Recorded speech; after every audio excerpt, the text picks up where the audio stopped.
नमस्कार. आचार्य 90 FM मध्ये पुन्हा एकदा आपलं सहर्ष स्वागत आहे. मी दीपक जोशी, वास्तुतज्ञ. वास्तू वाच या सदराखाली आपल्याला वास्तुशास्त्र या विषयावर बहुमूल्य, अमूल्य आणि महत्त्वाची माहिती देणार आहोत. वास्तू वाच या सदराखाली मागील अध्यायात आपण शिल्पज्ञ आणि शिल्पज्ञांनी निर्माण केलेल्या वास्तुशास्त्र किंवा त्यांचे शास्त्र जे आहेत यांचा उल्लेख आपण केला. आज आपण त्या वास्तुशास्त्रामध्ये अतिशय, कारण आपण वास्तुशास्त्र या विषयावरती चर्चा करत आहोत, तर वास्तुशास्त्र हा विषय कशा निर्माण होतो, कशा पद्धतीने तो बघितला जातो याचा आपण सविस्तर हळूहळू प्रत्येक अध्यायामध्ये आपण विवेचन करणार आहोत. अर्थात पुढे जाण्या अगोदर आपण त्या गणपतीला, त्या गणेशाला 32 विद्या आणि 64 कलांचा अधिपती श्री गणेश याला वंदन आपण करूया. वास्तु देवतेला पण वंदन करूया आणि या वास्तूमध्ये बसलेल्या 45 देवतांना सुद्धा माझे वंदन. वक्रतुंड महाकाय सूर्यकोटी समप्रभ निर्विघ्नं कुरु मे देव कुरु सर्वदा. गणेशाला वंदन करूनच आपण वास्तुदेवतेला पण वंदन करायचे आहे. त्यामुळे नमस्ते वास्तुपुरुषय भूषयं विरद प्रभो मदगृहं धन धान्यादिं कुरु सर्वदा. तर या वास्तू देवतेला वंदन करून आजच्या अध्यायाला आपण सुरुवात करत आहोत. मागील अध्यायामध्ये आपण वास्तुशास्त्र हे किती वर्षापासूनचं आहे, म्हणजे जवळपास 5000 वर्षापासून आपण वास्तुशास्त्राचा उल्लेख ग्रंथांमध्ये आहे. वास्तुशास्त्र बघताना किंवा वास्तुशास्त्र अभ्यास करताना वेगवेगळ्या घटकांचा अभ्यास हा अतिशय बारकाईने केला जातो. ती घटक कुठली आहेत, ती घटक कुठली आहेत, तर त्या सर्वात वास्तू ज्या ठिकाणी बांधायची आहे, ज्या वास्तूमध्ये आपण ज्या भूमीवरती ही वास्तू आपण बांधणार आहोत त्या भूमीचं परीक्षण, अर्थात भूमी कशी आहे, त्या भूमीचा आकार, उकार, भूमीची रचना, भूमीची लांबी, रुंदी आणि सर्वात महत्वाचं भूमीचा उतार कोणत्या बाजूला जात आहे याचाही अतिशय बारकाईने अभ्यास केला जातो. इतकंच नाही, ग्रंथांमध्ये असाही उल्लेख आढळतो की ज्या भूमीवरती वास्तूचं बांधकाम होणार आहे त्या सभोवतालचा परिसर, आणि या सभोवतालच्या परिसरामध्ये सुद्धा वेगवेगळ्या घटकांचा विचार केला जातो. म्हणजे वास्तूच्या सभोवताली काय आहे, वास्तूच्या सभोवताली माणसांचा शेजार हा कसा असायला हवा, तर त्यांची शरीरे आणि मन, शेजाऱ्याची शरीरे आणि मन सारखी असावीत, म्हणजे त्यांचे आचार विचार उच्चारासारखे असावेत असे भृगुसंहितेत लिहिलेलं आहे. शिवाय वास्तूच्या सान्निध्यात किंवा वास्तूच्या सभोवताली जनावरांचा सान्निध्य पण कसं असायला हवं याचाही उल्लेख ग्रंथांमध्ये आढळतो. मांसाहारी प्राणी, डुक्करे, उंदीर, घुशी यांचा शेजार नसावा असं शास्त्र सांगतं. तर गाय, घोडा, हरिण, कुत्रा हे आजूबाजूला असतील तर शुभ मानली जातात किंवा हा शेजार असल्यास काही हरकत नाही असं ग्रंथ सांगतात. शिवाय पक्षी सुद्धा, जर मोर, हंस, कोंबडा, कावळा ही पक्षी आपल्या सभोवताली चालू शकतात, पण वास्तूच्या सभोवताली वटवाघुळांचं वास्तव्य असेल, घुबडांचं वास्तव्य असेल तर ते कुठेतरी अशुभ मानलं जातं. सर्वात महत्वाचं ते येतं झाडं. झाडं झुडपं आपल्या स्वभावाताली कोणती झाडं असावीत आणि कोणती नसावीत हा खूप मोठा विषय काही ग्रंथांमध्ये आढळतो. तरी थोडक्यात जर आपण अभ्यास करायचा म्हटला किंवा याचा विचार करायचा म्हटला तर आपल्या झाडांमध्ये सर्वात महत्वाची गोष्ट म्हणजे बेलाचं झाड आपल्या सभोवताली चालू शकतं, डाळिंब चालू शकतं, तुळस चालू शकतं. अशी शुभ चांगली झाडं जी आहेत, जी सर्वात महत्वाची गोष्ट तुळस ही अवतीभोवती अतिशय शुभ मानली जाते. कारण मॅक्झिमम ऑक्सिजन लेवल वाढवणारी किंवा ऑक्सिजन प्रदान करणारी तुळस आणि अशुभ वाईट शक्तींपासून सुद्धा बचाव करणारी तुळस ही अतिशय महत्वाची मानली जाते. आणि ही तुळस जर आपल्या घराच्या अवतीभोवती असेल, भूमीच्या अवतीभोवती असेल तर अतिशय ती भूमी चांगली म्हटली जाते किंवा मानली जाते.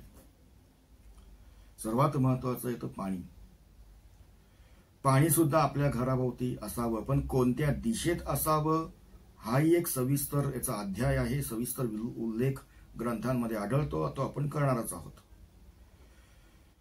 शिवाय जमिनीच्या आपल्या घराच्या अवतीभोवती डोंगर, खोलगट भाग, दरी या सगळ्या गोष्टींचाही विचार केला जातो. आणि अतिशय महत्वाचं म्हटलं तर भूमी मध्ये वास्तूची रचना करताना त्या भूमीमध्ये जर कुठल्याही प्रकारची हाडं, केस, थडगी, राख, कोळसा अशा नानाविध गोष्टी जर आढळल्या तर ती भूमी अतिशय वाईट मानली जाते. या व्यतिरिक्त अर्थातच सर्वात महत्वाचा विषय येतो तो म्हणजे भूमी तर आपण घेतली आहे. या सगळ्या बाबींचा आपण विचार केलेलाच आहे की सभोवताली काय आहे, त्या भूमीत काय आहे. भूमी अशुभ आहे, शुभ आहे, पण ती भूमी घेतल्यानंतर त्या भूमीची लांबी रुंदी याचाही खूप प्रकर्षाने विचार केला जातो. त्या भूमीचा उतार कोणत्या बाजूला आहे त्याचा विचार केला जातो. त्या भूमीवरती वास्तू बांधणार आहोत, रस्ता कसा जातोय याचाही विचार प्रामुख्याने केला जातो. आणि अर्थात ग्रंथांमध्ये याच्याही व्यतिरिक्त भूमीविषयी विश्लेषण दिलं जातं. त्या भूमीची चव, त्या भूमीचा गंध, त्या भूमीचा रंग या सगळ्या गोष्टींचा विचार हा ग्रंथांमध्ये आपल्याला सापडतो. आणि या सगळ्या घटकांचा विचार करून आणि हे घटक आपल्या ग्रंथांमध्ये तंतोतंत, शास्त्रामध्ये तंतोतंत जर बसत असतील तरच त्या ठिकाणी वास्तू ही बांधली जावी असं ग्रंथ किंवा शिल्पज्ञ सांगतात. पण आजच्या धकाधकीच्या काळामध्ये जागा मिळणंच हे दुरापास्त झालेलं आहे. त्या जी काही जागा मिळेल तिथे आजकाल वास्तू बांधली जाते आणि त्या ठिकाणीच आपल्याला खऱ्या अर्थाने तिथेच शास्त्र किंवा तिथेच प्रॉब्लेम्स, अडचणी यायला सुरुवात होते. या सगळ्या विषयांचा सांगोपांग जर विचार आपण जर केला, या सगळ्या गोष्टींचा विचार जर आपण केला तर अतिशय प्रकर्षाने या सगळ्या गोष्टींना अतिशय महत्व दिलं गेलं आहे ग्रंथांमध्ये. आणि या गोष्टी जर आपण पाळल्या तर त्या घरामध्ये, त्या भूमीमध्ये राहणारी व्यक्ती ही अतिशय उन्नतीकडे जाणारी, प्रगतीकडे जाणारी, त्या घरामध्ये राहणाऱ्या व्यक्तीची आर्थिक, शारीरिक, मानसिक प्रगती ही अतिशय उत्तम पद्धतीने होऊ शकते. अर्थातच वास्तू बघताना काही गोष्टींचाही गरज पडते, काही गोष्टींचाही विषय आपल्याला विचार करावा लागतो. त्यामध्ये अर्थातच ज्योतिषशास्त्र आलंच, कारण ज्योतिषशास्त्र आणि वास्तुशास्त्र हे कुठेतरी एकमेकांच्या बरोबरीने चालणारी शास्त्र आहेत. ज्योतिषशास्त्राबरोबर इतरही शास्त्रांचा विचार तिथे कुठेतरी केला जातो. मग त्यामध्ये अंकशास्त्र आलं किंवा डाउझिंग आलं किंवा लोलकशास्त्र आलं, अशा सगळ्या गोष्टींचा आपण हळूहळू विचार करणार आहोत की हे शास्त्र कशा पद्धतीने आपण इथे वर्किंग करतो. अर्थात ज्योतिषशास्त्राचा थोडासा उल्लेख करायचा म्हटला तर पत्रिकेमधील चतुर्थ स्थान हे घराशी संबंधित मानलं जातं, अर्थात सांगितलं जातं. आणि त्या स्थानावरनं हे ठरतं की त्या व्यक्तीला भूमी, घर, वास्तू कशी मिळेल. आणि जी काय मिळालेली वास्तू आहे त्या वास्तूला उत्तम करण्याचं काम किंवा त्या वास्तूमध्ये प्राण फुकण्याचं काम हे वास्तुशास्त्राच्या माध्यमातून केलं जातं. म्हणजे एखादी गणपती प्रत्येक जण घरात बसवतो, पण गणपती नुसता आणून चालत नाही, तर गणपतीला प्राणप्रतिष्ठा केली जाते. आणि ही प्राणप्रतिष्ठा केल्यानंतरच त्याचं पूजन होतं, असा एक साधारणतः आपण प्रत्येक जण या गोष्टी करतो. तसंच वास्तू घेतल्यानंतर वास्तूमध्ये सुद्धा एक प्राणप्रतिष्ठा करणं म्हणजे वास्तुशास्त्र तज्ज्ञ जर एखादा निष्णात असेल तर त्याला वास्तू दाखवणं, वास्तूचं पूजन करणं, वास्तूचे 16 संस्काराचा उल्लेख केला जातो वास्तूमध्ये. या सगळ्या गोष्टींचा उल्लेख किंवा विचार करणं हा सगळा विषय या वास्तूमध्ये केला जातो.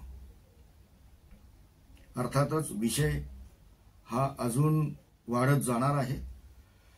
हळूहळू आपण या सगळ्या विषयांवरती चर्चा करणार आहोत की नेमकं भूमी कशी असायला हवी, कोणत्या बाजूला असायला हवी, भूमीचा आकार कसा असायला हवा, लांबी रुंदीचा पण आपण एक विचार करणार आहोत. त्या सगळ्या घटकांचा विचार हळूहळू प्रत्येक अध्यायामध्ये आपण करणार आहोत. या करता आपण नक्कीच या विषयाला आपल्याला त्याची माहिती मिळेल, उत्तम माहिती आपल्याला देण्याचा माझा प्रयत्न असेल. आणि या सगळ्या विषयांचा विचार करून किंवा आपण एक सिक्वेन्स वाईज आपण या विषयांचा आपण विचार करणार आहोत. म्हणून आज आपण दुसऱ्या अध्यायाला विराम करत आहोत. दुसऱ्या अध्यायाची आपण समाप्ती करत आहोत. पुढील अध्यायी आपण या सगळ्यांचं पुन्हा एकदा सविस्तर विवेचन पुढच्या अध्यायामध्ये आपण बघणार आहोतच.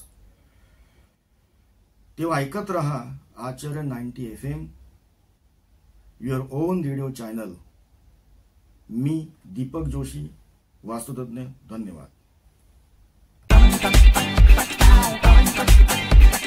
आचार्य